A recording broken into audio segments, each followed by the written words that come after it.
नमस्कार सर्वांना, सविता किचनमध्ये आपणा सर्वांचं खूप खूप स्वागत आहे। चला आज बनवूया आपण एकदम चटपटीत अशी कुरडईची भाजी बनवणार आहे। तर त्यासाठी मी त्या अख्ख्या कुरड्या घेतल्या। तर चुरा नव्हता माझ्याकडे, तुमच्याकडे असा भुगा झालेला असतो ना, गावाहून आणताना बघा कुरड्याचा भुगा होतो, तर तो भुगा घेतला तरी चालेल। पण माझ्याकडे अख्खाल्या आहेत, तर मी अशा अख्खाल्या 5 कुरड्या घेतल्यात, बारीक साईजच्या, जास्त मोठ्या नाही। त्यात 2 ग्लास आपण पाणी टाकूया आणि हे भिजायला ठेवायचे। आता बघा 2 ग्लास आपण याच्यात पाणी ओतूया। एकदम छान, मला तर खूप आवडते ही कुरडईची भाजी। ते आपण भिजत ठेवूया, म्हणजे असं सॉफ्ट होतील। 10 ते 15 मिनिटासाठी आपण ठेवून देऊया। हे बघा 15 मिनिटं झालेत आणि बघा कुरड्या एकदम मस्त भिजल्यात, अशा सॉफ्ट झाल्यात पूर्ण।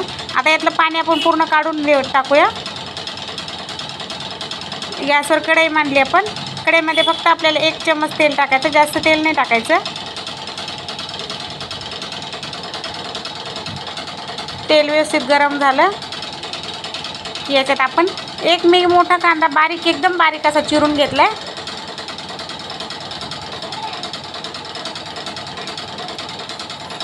कांदा थोडा जास्तच वापरायचा आहे भाजीला, चव अजून छान लागते। मग कढीपत्ता, कांदा ना व्यवस्थित गुलाबी रंग होईपर्यंत भाजून घेऊया मस्त।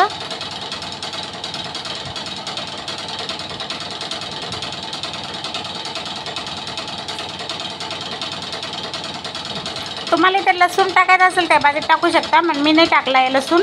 थोडासा लसूण टाकला तरी चालेल, पण मी अशी बिना लसणाची बनवली आज।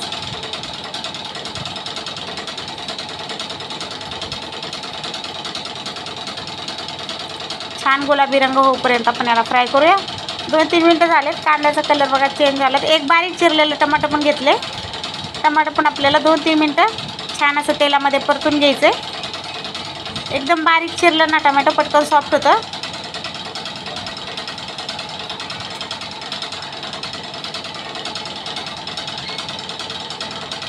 टमाटर व्यवस्थित परतलं गेलं आहे। आता इथे आपण लाल तिखट टाकू, तर तुम्ही तुमच्या आवडीप्रमाणे याच्यात तिखट कमी जास्त करू शकता। थोडंसं तिखट बनवते मी, मला झणझणीत आवडतं म्हणून, तर मी इथे 1.5 चम्मच लाल मिरची पावडर टाकले, खूप तिखट आहे।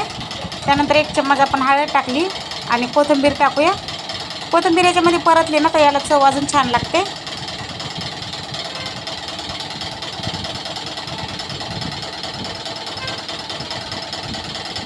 आता आपण याच्यात आपल्या कुरडया टाकायच्या। आता पाणी पूर्णपणे याच्यात काढून घेतलंय, पाणी नाही टाकायचं आपल्याला। कुरडया पूर्णपणे भिजल्यात व्यवस्थित, त्यामुळं पाण्याचं अजिबात टाकायचं नाही।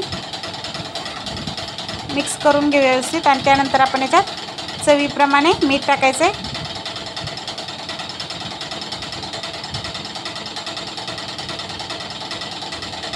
मी ते बघा थोडा मॅगी मसाला टाकलाय, जेणेकरून ना तुम्ही मुलांना हे नूडल्स बनवून दिले ना तरी चालेल। माझ्या मुलांनी नूडल्स बनवूनच खाल्लं आहे।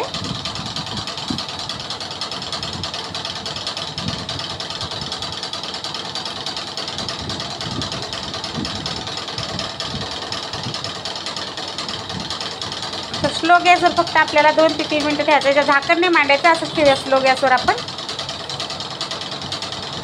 बघा 2-3 मिनिटं झाली तर आपली कुरड्याची भाजी एकदम झणझणीत अशी तयार झाली।